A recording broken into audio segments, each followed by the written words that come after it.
nuestro objetivo como departamento de historia es que ustedes de a poquito empiecen a desarrollar el gusto por la lectura, porque es distinto que te cuenten las cosas y mismo la evidencias. Y claramente cuando uno lee, te hace una idea distinta a que si otro se da cuenta. Entonces, de a poquito van a ir acostumbrándose a leer, aunque sea texto chiquitito, ¿ya? No sé quién está hablando, pero por favor, de su micrófono. Como les decía, nuestros acuerdos de convivencia tienen que ver con que luego de saludar, usted debe apagar su micrófono, escribir su nombre en el chat para que nuestra asistente lleve control efectivamente de su asistencia. Para hablar, manito, y si tiene alguna duda, la escribe en el chat. Por favor, usen el chat pedagógico, ¿ya? Okay. El micrófono para... Martín Fuentes tiene su Sí. micrófono abierto, Maximiliano López, Sebastián, para que lo vayan silenciando. Porque como les digo y como dice nuestra asistente, el que ustedes hagan silencio en sus micrófonos me permite a mí hablar con más claridad y avanzamos más rápido, ¿ya? Ya, chiquillos. Empezamos, que los quiero todos atentos en la pantalla, ¿ya? Recordemos lo que estábamos estudiando. Esta es una línea de tiempo y en la línea de tiempo aparece todo el periodo que hemos estudiado. ¿Dónde estamos? En Chile. ¿Qué es lo que hemos estudiado? Hemos estudiado el proceso de independencia. ¿Por qué comenzó el proceso de independencia? Efectivamente, porque en 1808 Fernando VII fue capturado. Entonces, frente al cautiverio del rey, lo siento, pero cuando tenga que activarse el micrófono, les prometo que lo vuelvo a activar. Ya, aquí voy. En 1808, efectivamente el rey Fernando VII, que era el rey de España, nosotros éramos colonia española, cae cautivo y frente a ese hecho, las colonias americanas imitan lo que está sucediendo en España y deciden crear cabildos abiertos, juntas provisorias de gobierno, y eso ocurre efectivamente en el caso de Chile hacia 1808. No sé si lo recuerdan, pero hacia 1808 se da la celebración de la primera Junta Nacional de Gobierno. No con una intención de independencia, no, no, no. Ellos querían, de cierto modo, proteger el territorio y autogobernarse mientras volvía el rey. Con el tiempo, efectivamente, entre 1810 y 1814 se da la Patria Vieja y ahí comienza a desarrollarse el primer Congreso Nacional, se da, por ejemplo, el primer periódico donde se dan las noticias locales. Y entre 1814, perdón, entre 1810 y 1814 comienza a surgir la necesidad de volvernos independientes de España. Profe, ¿por qué no nos queremos volver independientes de España? Principalmente porque los criollos, que eran hijos de españoles nacidos en territorio americano, no estaban de acuerdo en que ellos no pudieran ostentar cargos públicos, cargos de gobierno. Y además porque desde España existían muchas trabas para, por ejemplo, desarrollar el comercio con otros reinos, con otras naciones. Entonces, de a poco, en este periodo de autogobierno, nos damos cuenta que perfectamente podríamos ser una nación independiente. Eso ocurre entre 1810 y 1814. Ustedes vieron las batallas ocurridas entre esas fechas y también vieron que en 1814 se da la reconquista española, ¿cierto? Entonces el rey deja de estar cautivo, recupera su trono y también quiere recuperar sus colonias. Entonces, entre 1814 y 1817 comienza un periodo de muchas disputas, de muchas luchas locales, donde efectivamente por una parte está el bando patriota que quiere seguir siendo desarrollando un autogobierno y por otra parte están quienes apoyan las ideas de la península y quieren efectivamente que Fernando VII retome sus dominios en América. Hacia 1818 se da la declaración definitiva de independencia y frente a eso, como lo vimos la última clase nosotros, chiquillo, hay un micrófono abierto, porfa. No sé de quién es. Lucas Aguilar. Aguilera, te acabo de silenciar, disculpa. Hacia 1818, efectivamente, se da la declaración de independencia y eso nos separa definitivamente de España. Frente a esta idea de separación, comienza un periodo que transcurre efectivamente entre 1818, que asume un gobierno interino, la figura de Bernardo Higgins, hasta 1823, donde se da la patria nueva, ¿cierto? Luego de que él está en el poder, entre 1823 y 1831 se da una fase de ensayos constitucionales. Esa clase se las hice yo y les expliqué que efectivamente entre este periodo se dan 4 proyectos políticos súper ambiciosos y contradictorios entre sí y a la vez 4 ensayos constitucionales, 4 constituciones. En primer lugar, tenemos la Constitución Moralista de 1823 que quería determinar la vida de las personas, la vida privada. Hola, hola Lucas, la vida privada de las personas. Constitución de 1823 entonces quería determinar la vida privada de las personas.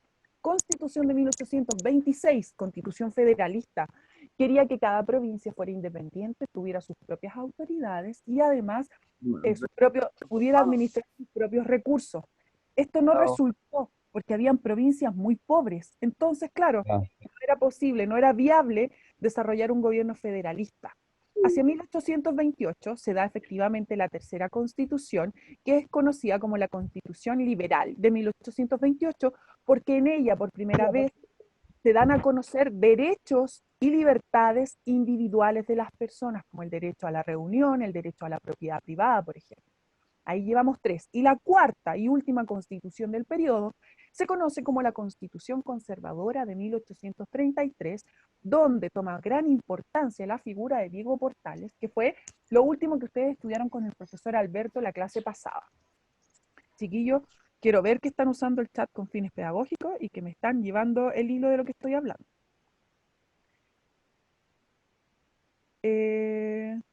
Ignacia pregunta si hay tarea. La tarea es cortita y probablemente si nos da el tiempo la podemos hacer acá.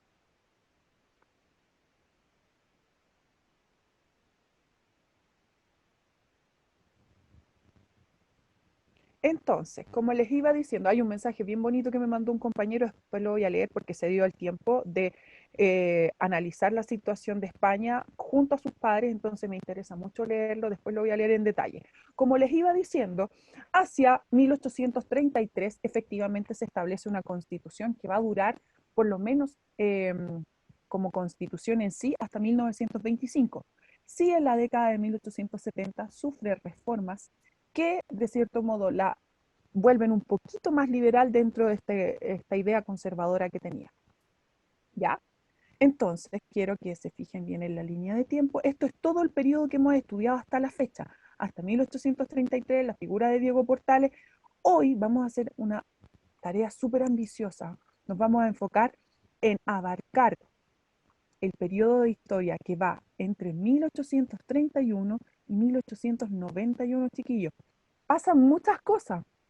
Como profesores, claramente podríamos darle un enfoque más hacia quiénes fueron los presidentes, cuáles fueron las obras, entre qué años. Yo no quiero que se queden con esa idea. Fíjense bien en el objetivo de la clase, porque el objetivo de la clase es efectivamente lo que a mí me interesa que ustedes comprendan, ¿ya? Aquí voy. Tengo mucha gente que está llegando a la clase, entonces la admito y por eso no he proyectado la siguiente lámina, pero aquí voy. Ahí está. Un segundo. El objetivo de aprendizaje para la clase de hoy, y que lo tiene ahí, usted puede en este momento anotarlo en su cuaderno, tiene que ver con caracterizar el periodo de consolidación de la República como una época de desarrollo, de crecimiento, de expansión política, social, económica y cultural en Chile. Esto es fundamental, chiquillos. Las imágenes no son casuales. Esta imagen de aquí representa los conflictos bélicos que tuvo que enfrentar Chile, pero específicamente representa la Guerra del Pacífico que probablemente vamos a estudiar con el profesor Alberto. Luego, ¿cuál es la importancia de la Guerra del Pacífico, profesora? La expansión territorial derivada del triunfo en la Guerra del Pacífico generó una enorme cantidad de riquezas para Chile. Esas riquezas fueron utilizadas, por una parte, para consolidar nuestra economía, por otra parte, para desarrollar, por ejemplo, todo una modernización del Estado desde el punto de vista de mejora en los caminos, creación del ferrocarril, por ejemplo, hacia el sur, mejoras en la cultura, como por ejemplo, perdón, la creación de la Universidad de Chile, porque hasta ese momento quiero que entiendan que como estamos haciendo una nación que parte de cero, todo lo que existía hacia atrás de la Declaración de Independencia, toda la estructura política, cultural, ya no nos sirve porque nos une a Europa, nos une a España. Entonces, hasta ese momento existía la Universidad de San Felipe. Entonces, no tenía mucho sentido que siguieran estudiando con un pensamiento español si no habíamos logrado la independencia. Entonces, sea todo un movimiento cultural, intelectual, que promueve la creación de una universidad para formar profesionales que se formen con ideas existentes acá en Chile, y hacia 1842 entonces se funda la Universidad de Chile. ¿Ya? Entonces, profe, ¿cuál era el objetivo? Pueden tomar nota, chiquillos. Caracterizar el periodo de la consolidación de la República. La clase que les hice yo la última vez era periodo de ensayos constitucionales, donde se trata de formar una república. En este momento, en este periodo, entre 1831 y 1891, la república, la nación ya existe, chiquillos. Lo que se va a hacer es mejorar lo que ya existe y efectivamente buscar esa estabilidad política que no había habido en la década de 1820 a 1830, donde había muchos ensayos constitucionales y donde no existía claridad de cómo gobernar. Entonces, ubiquémonos en el tiempo y en el espacio. Ubiquémonos en el tiempo y en el espacio. No alcancé a escribirlo, me faltaba muy poquito. Por Ya. favor. Ya, por favor. Disculpa, Maximiliano. Tía, yo también, escríbanlo en el chat. Pero mira, si está ahí proyectado, lo voy a dejar. Déjame ver la hora. Qué rico que estén con... Mis amores, me encanta que estén conectadas con la clase, porque de verdad hicimos este material con mucho cariño. Tía, ¿y si nos da Dígame. tiempo, podemos hacer la tarea aquí en la clase? Sí, yo no tengo problema. Después Tía, usted le saca una nomás, fotito, tía. le saca una fotito y me la manda. Porque, ¿cómo se llama? Las actividades para mí no tienen que ser largas, tienen que ser cortitas. Me interesa que usted entienda lo que yo estoy hablando, que usted se cuestione lo que pasó y me escriba la... ¿Ya? Sí, es que a mí me interesa mucho la broma de Chile porque yo no soy chileno. Por eso me gusta, Samuel, porque usted muestra interés en la clase. Y yo lo veo en sus tareas también, aunque usted es del sexto A, de repente igual veo en Facebook las publicaciones y cosas. Entonces, chiquillos, volvamos acá. ¿Cuál era el objetivo, profe? Caracterizar. O sea, ¿qué quiere decir caracterizar? Entender las características del periodo de consolidación. Consolidar algo es cuando podemos decir que se ha logrado el objetivo. Entonces, ¿qué pasó entre 1831 y 1891 en Chile? Se logra establecer una república y además se alcanza un crecimiento, desarrollo político, social, económico y cultural. ¿Y esto debido a qué? A que efectivamente los recursos financieros para solventar este crecimiento entraron a Chile gracias al triunfo y a los recursos que se dan por la Guerra del Pacífico, ¿ya? Entonces, volvemos, voy a avanzar, chiquillos, en la línea de tiempo y van a ver lo siguiente. Nosotros quedamos aquí con el profesor Alberto. Él les explicó la importancia que tuvo en la creación de la Constitución de 1833, la figura de Diego Portales, que era un hombre que le gustaba tener mucho poder, tener a todos controlados, que consideraba que los criollos no estaban preparados para tener un gobierno democrático, por ejemplo, de participación como el que nosotros conocemos, y que para que efectivamente se diera el orden, era necesario que ciertas personas tomaran las decisiones y que los demás acataran, que ciertas personas impusieran su pensamiento y que los demás solo acataran, ¿ya? Entonces, vamos a ver, como les dije, que la década entre 1823 y 1831 o 33 se dan los ensayos constitucionales, estos 4 estilos de gobierno que se consolidan con la Constitución de 1833. Luego, como vimos también, está la Declaración de Independencia en 1818, la Constitución de 1833, la figura de Diego Portales, y ahora vamos a ver que esto es importante, chiquillos, pongan atención, entre 1831 y 1871 se conoce como, primero, los gobiernos conservadores que siguen las ideas de la Constitución conservadora de 1833. Y entre 1871 y 1891, que no aparece acá, se dan los gobiernos liberales, que si bien se rigen por la misma Constitución, en esta fecha, en la década de 1870, se producen reformas a esta Constitución, que principalmente modifican una de las leyes que estaba considerada en la Constitución, que tenía relación con la elección de los presidentes. La Constitución de 1833, efectivamente, permitía que los presidentes gobernaran 5 años, estuvieran 5 años siendo presidentes, pero además les daba la posibilidad de ser reelectos en un periodo inmediatamente posterior. Adivinen qué pasaba. Si yo estoy en el poder, tengo muchos recursos. Si yo estoy a cargo del gobierno de un país, efectivamente tengo la posibilidad de aparecer en los medios de comunicación hoy en día, en los periódicos en ese entonces. Entonces, claramente, los presidentes que estaban vigentes en el cargo casi corrían solos en las elecciones. Estaban asegurados prácticamente para su reelección. Un poco lo que pasa en Estados Unidos hoy en día, que los presidentes pueden ser reelectos de manera inmediata. Entonces, claro, entre 1831 y 1871, todos los presidentes, independientes a que la Constitución dijera que podían gobernar 5 años, al permitir la reelección, siempre iban a ser reelectos para un periodo consecutivo. Entonces, vamos a ver que efectivamente cada presidente en este periodo gobierna 10 años. Imagínense lo que es estar 10 años con un mismo presidente, con las mismas ideas. No sé si lo hará también por tanto tiempo. Entonces vamos a tener que este periodo se conoce como el gobierno de los decenios. Y van a gobernar en Chile José Joaquín Prieto, Manuel Bulnes, Manuel Montt y José Joaquín Pérez.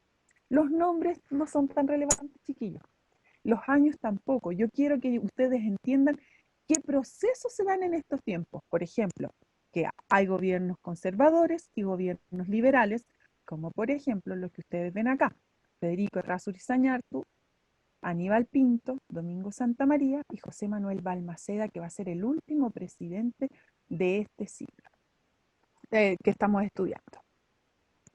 Entonces, como bien les decía, este es el periodo que vamos a estudiar, 1831, 1800, ahí dice 1881, pero quédese usted con que avanzó un poquito más hasta 1891. Profesora, ¿qué características tiene este periodo entre 1831 y 1891? La clase política que está a la cabeza del gobierno es la oligarquía. Y ahora usted puede abrir su micrófono y decirme qué entiende, qué se le ocurre, qué cree usted que es la oligarquía. Los escucho. ¿La qué, profe? Mira, ¿cuál es la principal característica de este periodo? Que la clase política que está a la cabeza del gobierno es la oligarquía. Si yo les digo eso, probablemente usted diga, ¿y eso qué es? Entonces necesito que tengan Probablemente sea un nuevo estilo político acompañado de una jerarquía. Ana, me gusta tu respuesta. Es un estilo político acompañado de Una una jerarquía. jerarquía. Una jerarquía. Ahí va, mi amor. ¿Se acuerdan que la Constitución de 1833 consagraba el voto censitario? ¿Se acuerdan que tenían que tener 25 años si eran solteros, 21 si estaban casados, tenían que saber leer y escribir, además debían tener un bien raíz porque si no, no podían votar? Cuando digo bien raíz, tiene que ser una casa, un terreno. ¿Qué población efectivamente era la que podía votar, Ana? Los ricos. Los españoles y años después criollos, pero con muchas restricciones, pues. Ana, muy bien. Podían votar con muchas restricciones solo las personas que coincidían con eso. Y como me dice muy bien Catalina Suárez, los ricos, chiquillos, Cuando yo digo que la Bueno, clase no todos los ricos, porque habían indios que tenían mucho dinero, muchos recursos y no tenían derecho a un terreno. entonces no estaban considerados, mi amor, porque el voto censitario define Solo eso. la clase privilegiada. ¿Quién me dijo lo de la clase privilegiada? Yo, Vicente Vanegas. Vicente, muy bien. Eran una clase privilegiada. Ana tiene mucha razón. Durante la colonia, que es el periodo que está antes de la declaración de independencia y del proceso de independencia, durante la colonia hubo muchos criollos, o más bien mestizos, que se mezclaron con indígenas, que tenían relaciones comerciales y se hicieron de mucho dinero, pero ellos no tenían derecho efectivamente a votar. Entonces, cuando yo digo, la clase política que está a la cabeza del gobierno es la oligarquía, ¿qué van a entender ustedes por oligarquía? Lo dijeron, lo dijo Em, Cata y lo dijo Ana. Y también, ay, Vicente parece que me dijo, que dijo la clase privilegiada. Sí. los ricos, Entonces, los ricos, los ricos, como dice la Cata. Quiero que les quede muy claro eso, Ana. Tú probablemente en Venezuela pasó muy parecido.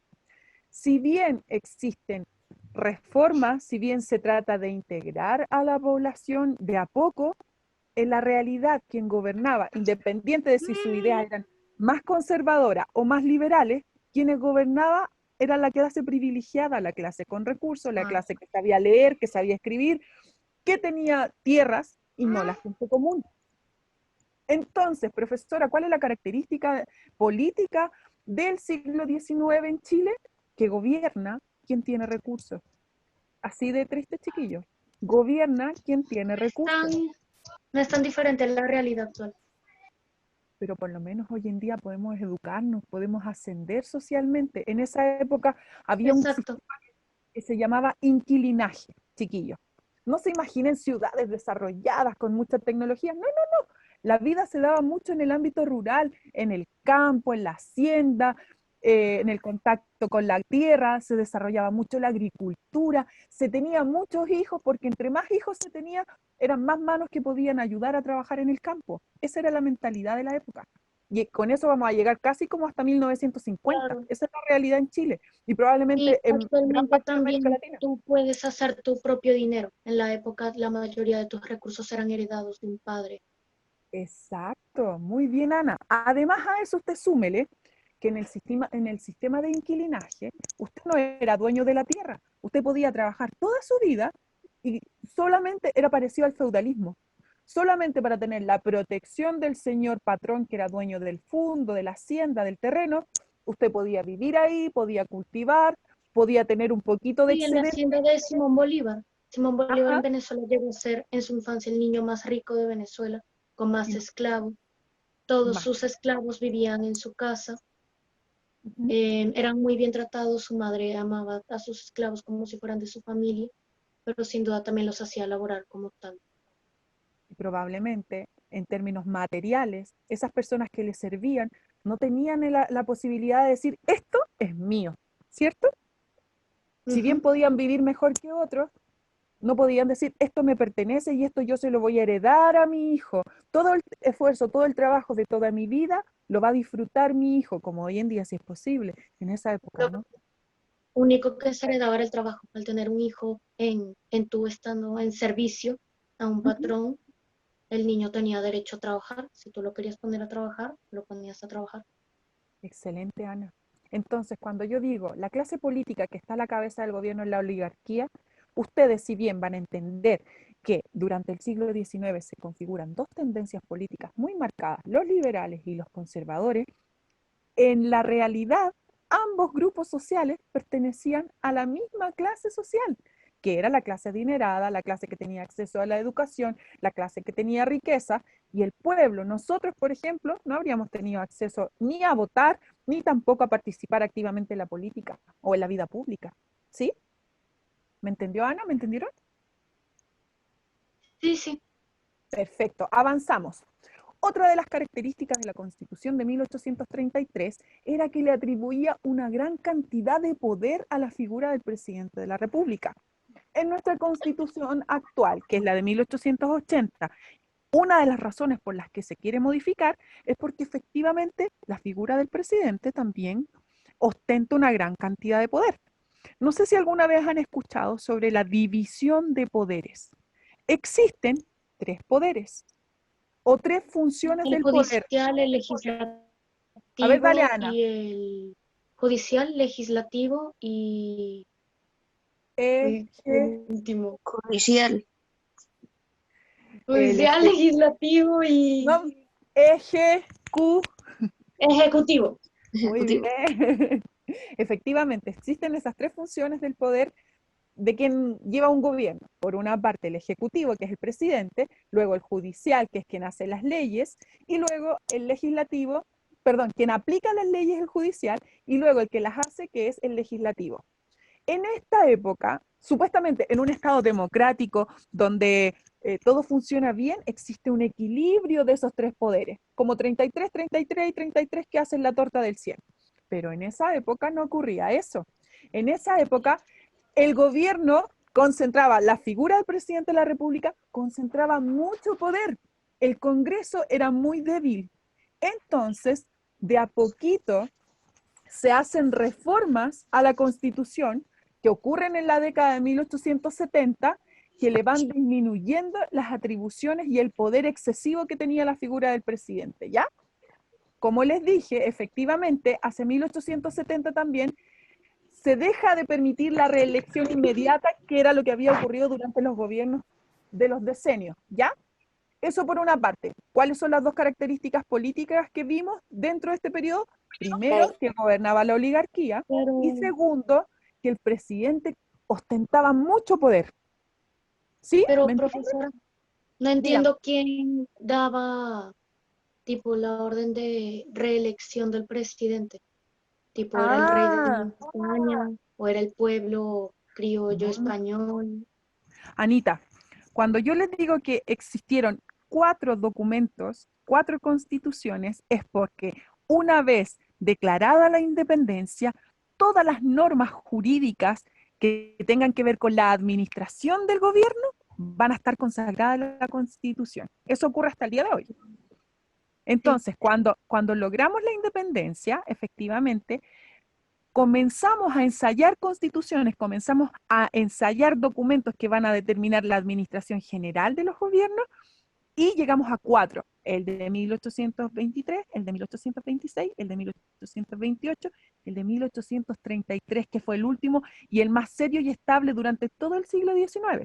En esta constitución del 33 se permitía la reelección inmediata del Hola, tía. presidente de la República. ¿Cómo están? Hola, mi amor. Bien, gracias. Hola.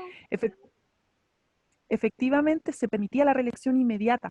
Entonces, eso pasó en Chile hasta 1871, donde efectivamente se modifica ese permiso y se restringe la reelección. Ya no podrá ser en un periodo inmediatamente posterior. Entonces, por eso los gobiernos que van entre 1831 y 1871 duran 10 años, porque todos los presidentes fueron reelectos. Independiente que hubo elecciones y todo, claro, ellos se aseguraron en su cargo y todos fueron reelectos. ¿Ya?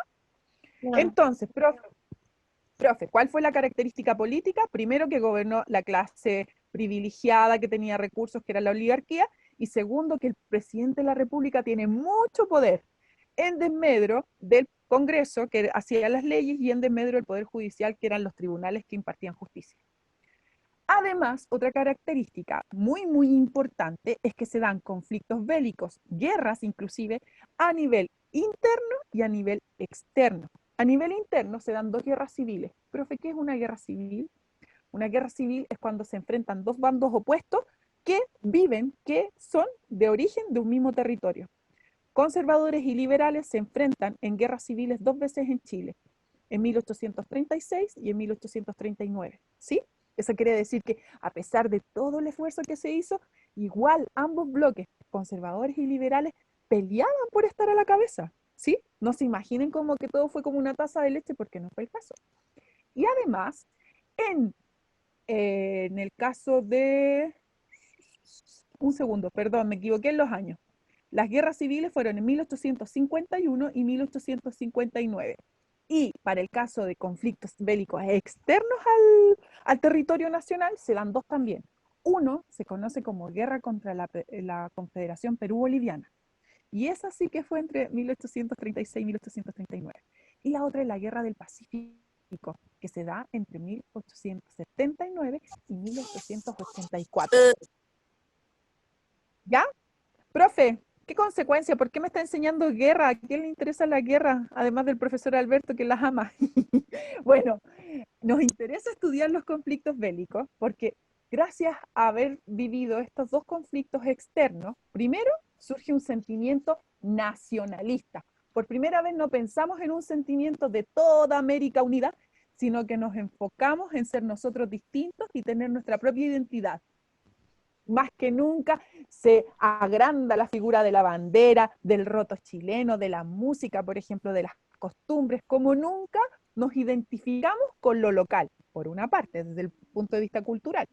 Y por otra parte, tenemos los recursos económicos como nunca antes en la historia de Chile para llevar a cabo una modernización del Estado. Y eso es fundamental porque esto de los conflictos bélicos externos nos dan paso a la siguiente imagen que caracteriza el periodo que estamos estudiando. ¿Y cuál es? Pero, profesora, ¿no pasó también Dígame. en un contexto trágico? ¿Cómo así, Porque Ana? pasó durante una guerra. Porque todo eso pasó durante una guerra civil. Ah, es que quiero que bueno que lo preguntaste. Quiero que les quede un poco claro. Esos contextos trágicos que tú dices de muerte, de persecución, de avance, de retroceso, sí se dan, pero en atención al tiempo que tenemos, y como tanto para el profesor Alberto como para mí, sentimos que es fundamental que ustedes entiendan lo que pasó y que no pasemos al siglo XX con un medio vacío de contenido y que no sepan nada de la historia de Chile.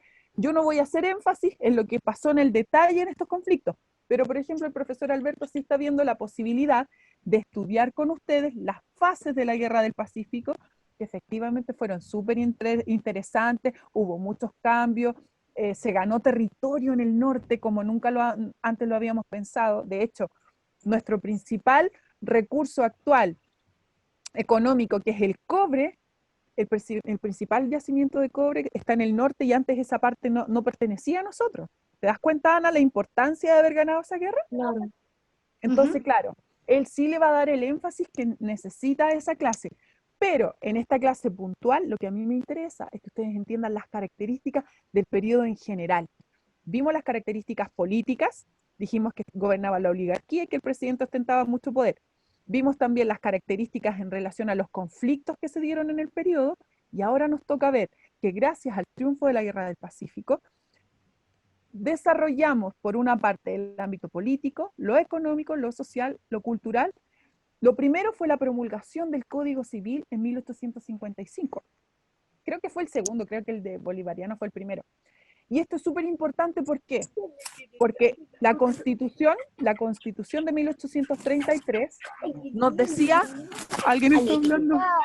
Ya, una pregunta. Dígame, ¿Es la actividad? Cállate mejor. estamos a punto de la actividad, un segundo. Ah, ya. Ya. Como les decía, es muy importante la promulgación del Código Civil porque la Constitución de 1833 nos decía cómo iba a ser la administración,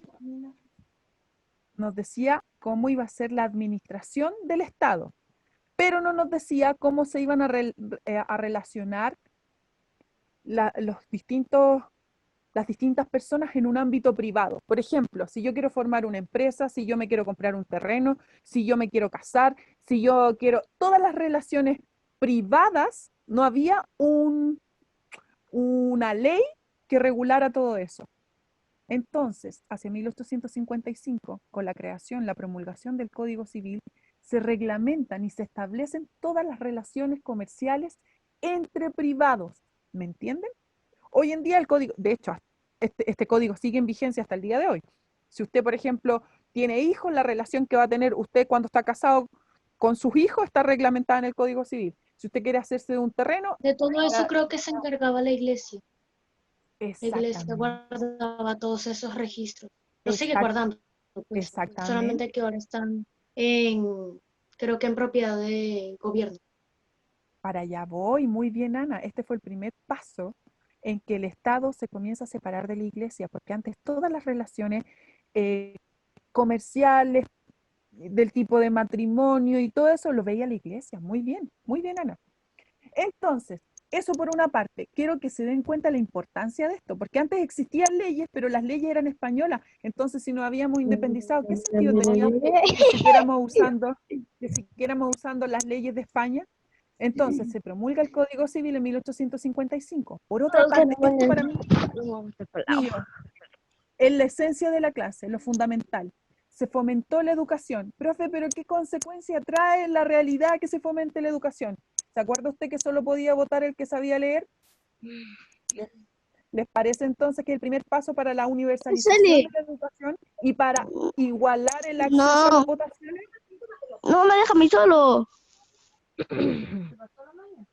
es fundamental? Diego Galvez, escuchamos todo lo que está hablando, por favor, silénciense, chiquillo. Estaban ¿Cómo peleándose.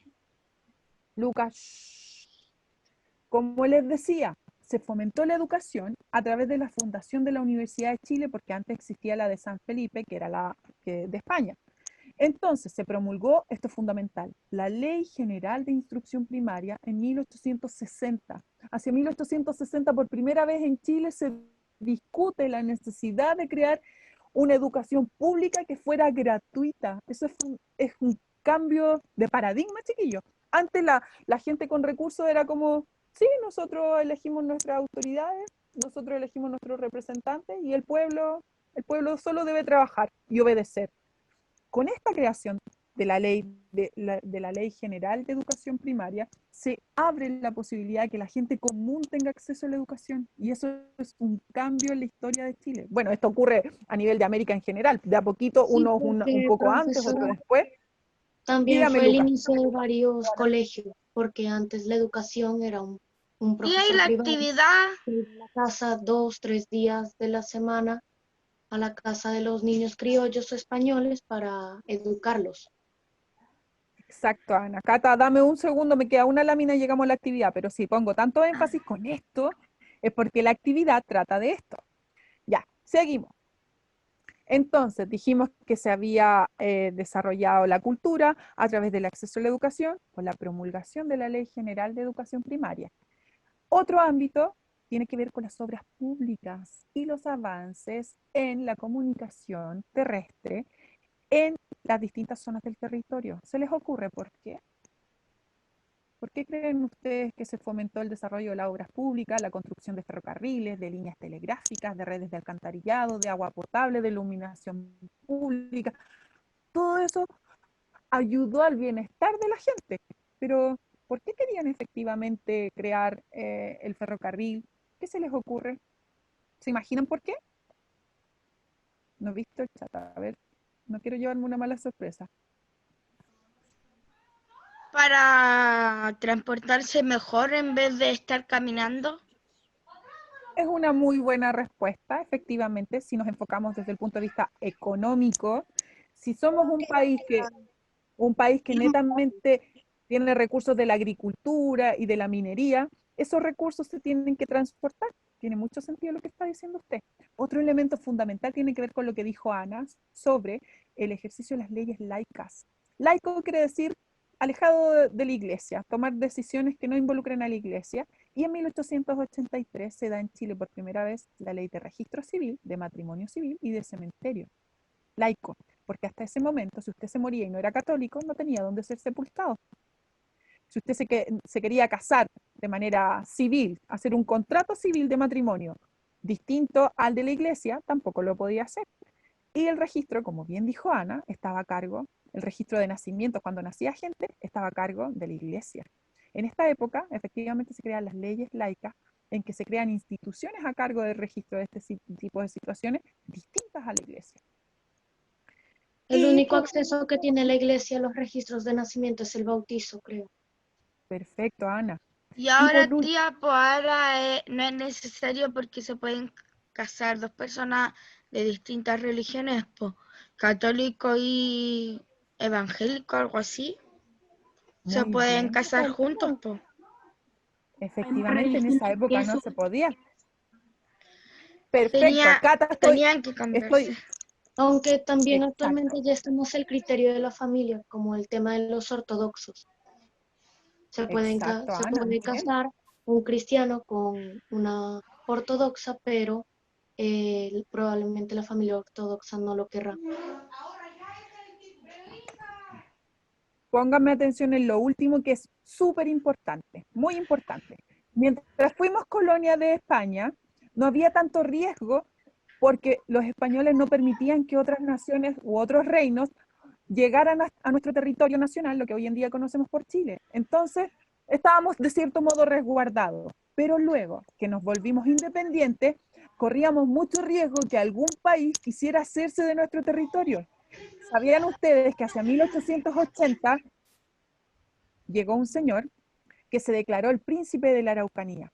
Entonces, frente a este riesgo que llegaran otras naciones a hacerse del territorio, el Estado chileno decidió fomentar mucho la inmigración extranjera para ocupar efectivamente el territorio. Hacia esta época se logra la pacificación de la Araucanía. Podemos decir que la guerra de Arauco, que se extiende durante toda la colonia, terminaría hacia 1883 con la incorporación de la Araucanía definitivamente al territorio nacional. Si se dan cuenta, pasaron muchas cosas en esta época. Entonces, yo los voy a invitar a leer el siguiente texto. Llamando, ¿por qué no me escuchaste? No sé. Kevin, Un poquito. desactiva tu micrófono. Kevin, apaga el micrófono. Ya lo silencié, ¿Pueden desactivar los micrófonos, porfa? chiquillos. Estamos al final de la clase y afortunadamente el tiempo nos alcanzó y ahora los quiero escuchar, quiero saber qué les pareció la clase. Quiero que si quieren me ayuden a leer para que no tengan actividad domiciliaria y la podamos hacer acá. Mira, nuestra actividad tiene que ver con leer y analizar la siguiente fuente histórica sobre la Ley General de Educación Primaria, que fue del 24 de noviembre de 1860. Y responder 2 breves preguntas. ¿Quién quiere leerla y respondemos las preguntas en conjunto? ¿Sí, pero no alcanzó el tiempo? Sí, pues son las 11:49, creo, 11:50.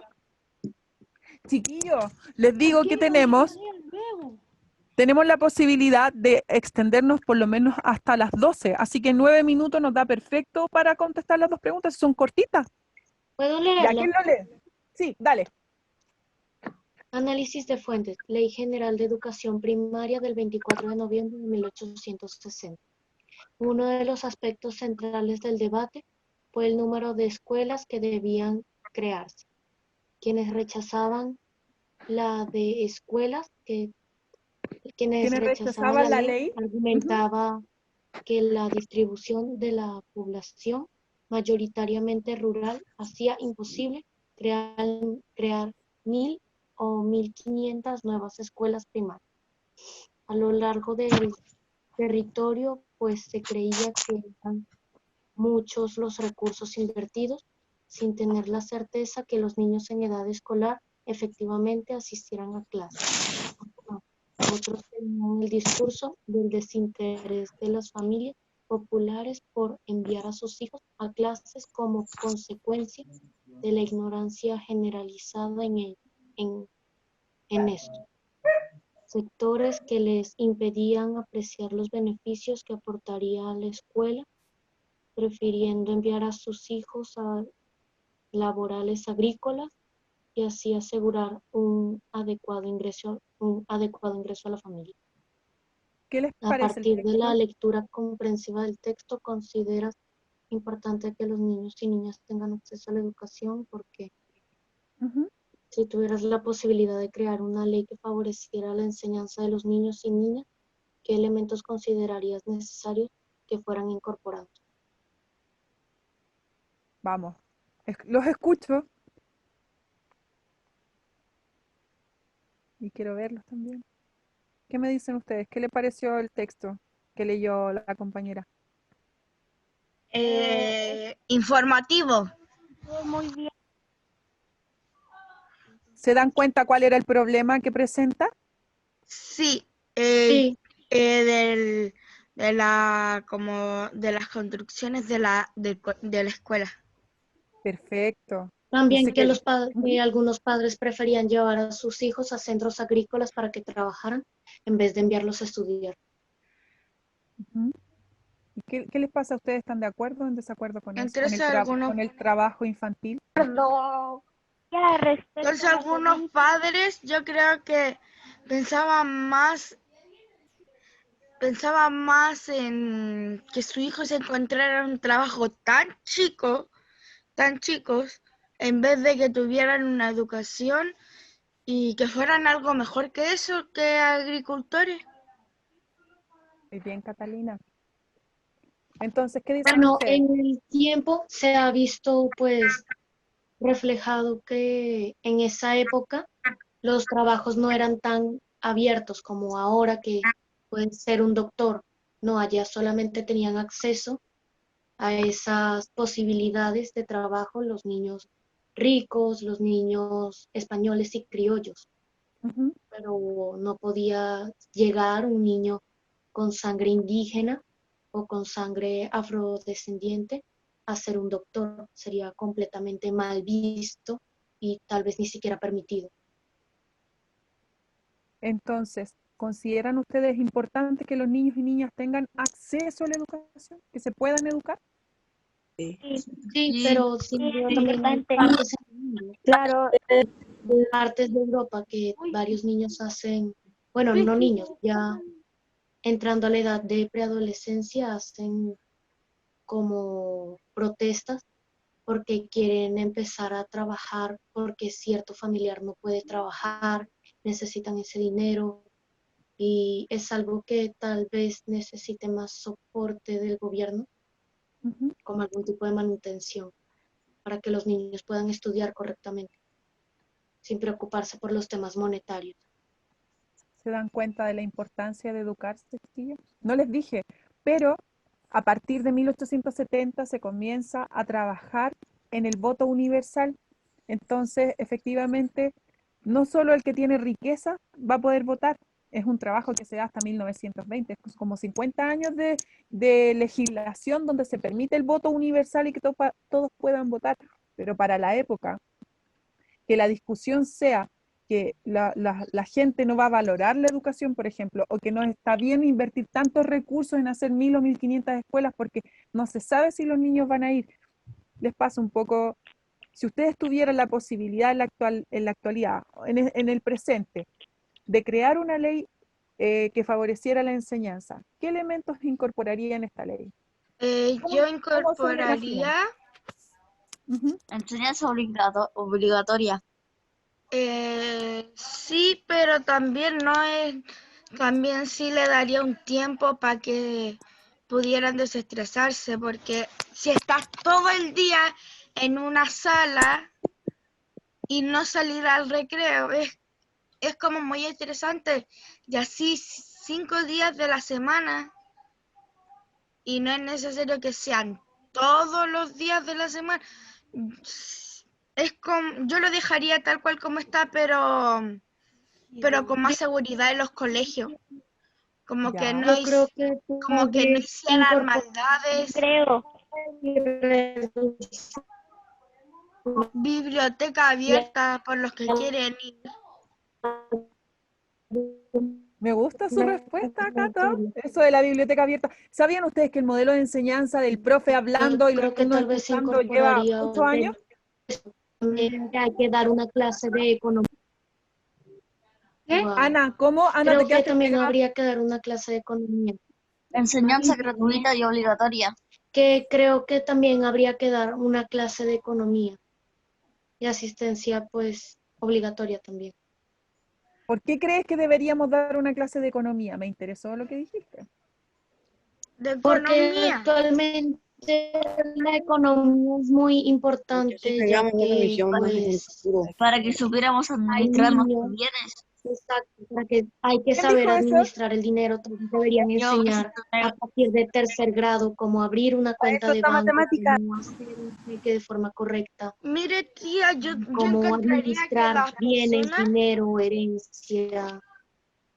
Las personas entre otras cosas, de cuarto medio como pagar podrían, cuentas, ¿cómo se llama? como Tener unos revisar talleres facturas y que quieren ser todas como esas cuando cosas, grandes. porque cuando te pones a ver el tiempo pasa volando. Chiquilla, la escucho aunque no lo crea a las 2. Y lo que están diciendo las 2 está maravilloso. Porque por una Es parte, que yo Ana, encuentro que podría ser que los niños de de tercer y cuarto medio ya van a ser adultos, entonces yo encuentro que podrían tomar unos talleres de lo que quieren ser cuando grandes, así tienen más experiencia y tienen más posibilidades de tener un trabajo. Cata que seca, y Ana también, porque ambas hablan desde las necesidades reales. Por una parte, formación en economía doméstica, que usted sepa cómo administrar su dinero, que entienda cómo se saca un crédito, maravilloso. Y por otra parte, Catalina nos dice la necesidad de saber qué voy a hacer cuando grande, como talleres de vocación, que efectivamente yo tenga las herramientas para el día de mañana, cuando trabaje, lo haga bien. Excelente respuesta, chiquillas, las felicito a las dos. Me encanta. Así que como es cortito, usted puede responderlo en su cuaderno, le saca una fotito, un pantallazo y se la manda al profesor Alberto y a mí, ¿ya? Y por último, Déjeme escribir las preguntas, que aquí tengo mi lápiz. Mira, les voy a mostrar la parte final del material, Cata, y vuelvo, ¿ya? Mira, Okay. ahí está el videito de apoyo. Si a usted le gusta leer como a la profe Mili y al profe Alberto, les dejé los links donde yo saqué toda la información. La resumí mucho, pero si usted quiere saber el detalle de los conflictos, cuáles fueron las obras de cada gobierno, en esta página de la Biblioteca del Congreso Nacional y del Archivo Nacional va a encontrar usted lo que yo busqué. Y por último, para aquellos que no tienen libro, que no tienen internet y que trabajan directamente con el libro, o si usted quiere profundizar más, léase la página 82 y la 83 y desarrolle la actividad de la 83, ¿ya? Para quienes no tienen internet, y ahí están las preguntas. Okay.